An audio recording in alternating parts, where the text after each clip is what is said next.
Contos Extraordinários de Edgar Allan Poe. O Retrato Oval. O castelo no qual meu criado tinha se aventurado a fazer uma entrada forçada, em vez de permitir que eu, gravemente ferido como estava, passasse uma noite ao relento, era uma daquelas construções que misturam a melancolia e grandeza que há tanto tempo se levantavam nos Apeninos, tanto na realidade quanto na imaginação da senhora Radcliffe. Até onde sabíamos, tinham sido recente e temporariamente abandonado. Nós nos estabelecemos em um dos quartos menores e menos suntuosamente imobiliados. Ficava em uma torre remota do castelo. Sua decoração era rica, mas estava esfarrapada e envelhecida. Suas paredes estavam decoradas com tapeçaria e enfeitada com múltiplos e variados troféus heráldicos, juntamente com um número insolitamente grande de pinturas modernas, muito espirituosas em molduras de rico arabesco dourado. Meu delírio incipiente fazia com que eu me interessasse muito por aqueles quadros, espalhados por todas as paredes, além dos muitos recantos que a arquitetura bizarra do castelo criava. De modo que pedi a Pedro que fechasse as pesadas venezianas do quarto. Já era noite. Para acender as velas de um candelabro alto, junto à cabeceira da minha cama, e abrisse bem as cortinas de veludo preto com franjas que cercavam a cama. Queria tudo isso para poder me resignar. Se não conseguisse dormir, pelo menos a contemplar aqueles quadros e a leitura de um pequeno volume que havia encontrado sob o travesseiro e que pretendia analisá-los e descrevê-los.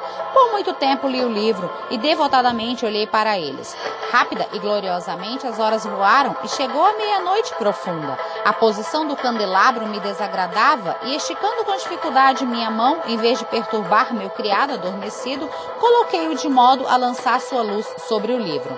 Mas a ação produziu um efeito totalmente imprevisto. Os raios de luz das numerosas velas, pois eram muitas, agora iluminaram o nicho do aposento, que até então estivera mergulhado na sombra profunda por uma das colunas da cama. Vi assim, com uma luz intensa, um quadro que não tinha notado antes. Era o retrato de uma jovem que começava a amadurecer para a vida adulta. Olhei para a pintura apressadamente e então fechei meus olhos. Por que fiz isso, eu mesmo não entendi no começo. Mas enquanto minhas pálpebras permaneceram assim fechadas, repassei em minha mente a razão de tê-las fechado. Foi um movimento impulsivo para ganhar tempo e pensar.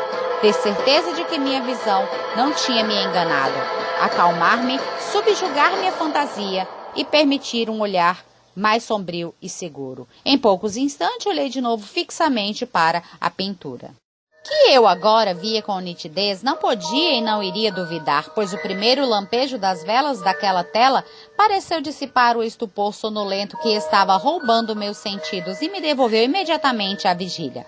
O retrato, já contei, era de uma jovem garota. Era somente a cabeça e os ombros feitos no que é tecnicamente denominado uma vinheta, muito no estilo dos bustos favoritos de Sully. Os braços, o seio e até as pontas dos cabelos radiantes se fundiam imperceptivelmente na vaga, mais profunda sombra que formava o fundo do retrato. A moldura era oval, ricamente dourado e filigramado em estilo mouresque. Em termos de arte, nada poderia ser mais admirável do que o quadro em si, mas não poderia ter sido nem a execução do trabalho, nem a beleza imortal do semblante, que tão súbito e tão veemente havia me tocado. Menos do que tudo, poderia ter sido que minha fantasia, abalada pela meia violência, tivesse confundido a cabeça com a de uma pessoa viva. Vi de imediato que as peculiaridades do desenho, da vinheta e da moldura devem ter dissipado instantaneamente tal ideia, devem ter impedido até mesmo sua confusão momentânea. Pensando seriamente nesses pontos, permaneci por uma hora, talvez, meio sentado, meio reclinado, com a visão voltada para o retrato. Por fim, satisfeito com o verdadeiro segredo do efeito, me enfiei novamente dentro da cama. O feitiço do quadro era sua absoluta aparência de vida, que a princípio tinha me surpreendido. Finalmente confundido, subjugado e terminou me aterrorizando. Com profundo e reverente respeito, coloquei o candelabro em sua posição anterior. Com a causa da minha profunda agitação, tendo sido assim afastado de minha visão, busquei avidamente o volume que discutia as pinturas e suas histórias, voltando ao número que designava o retrato oval. Li as palavras vagas e pitorescas que se seguem. Era uma donzela da mais rara beleza, e foi tão amável quanto cheia de alegria, e terrível foi a hora em que ela viu, amou e se casou com o pintor. Ele, apaixonado, estudioso, austero e já tendo uma noiva em sua arte. Ela, uma donzela da mais rara beleza, e tanto amável quanto cheia de alegria, toda luz e sorrisos e brincalhona, como um jovem gamo, amando e cuidando de todas as coisas, odiando apenas a arte que era sua rival, temendo apenas a paleta, os pincéis e outros instrumentos desagradáveis que a privavam do rosto de seu amante. Portanto, foi uma coisa terrível para essa dama ouvir o pintor falar de seu desejo de retratar sua jovem esposa, mas ela era humilde e obediente e sentou-se mansamente por muitas semanas no escuro e alto aposento da torre, onde a luz pingava pelo teto apenas sobre a tela pálida. Mas ele, o pintor, se orgulhava de seu trabalho, que se prolongava por horas e durante muitos dias. Era um homem apaixonado, violento e mal-humorado, que se perdia em devaneios, de modo que não queria ver a luz que iluminava tão mal aquela torre solitária murchava a saúde e a vivacidade de sua esposa, que definhava, algo visível para todos, menos para ele.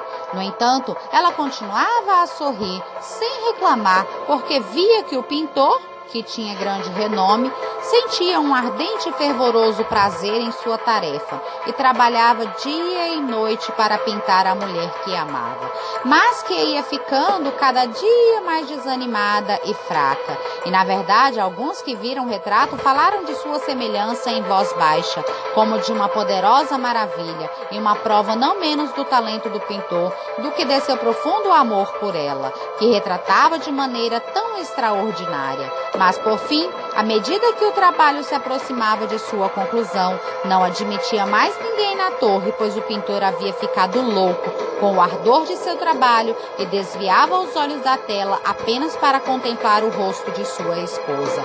E ele não queria ver que as cores que espalhava sobre a tela eram tiradas das bochechas da mulher que se sentava ao seu lado. E depois de muitas semanas, mas faltando pouco a fazer, exceto algumas pinceladas na boca e uma coloração no olho, o espírito da dama oscilava, vacilante como a chama do interior da lâmpada. E então a pincelada foi dada, a coloração foi colocada e por um momento o pintor ficou em êxtase diante do trabalho que havia feito. Um tempo depois, ainda olhando para ele, tremeu, muito pálido e horrorizado. Gritou em voz alta: "Esta é realmente a própria vida." E de repente virou-se para olhar sua amada. Ela estava morta.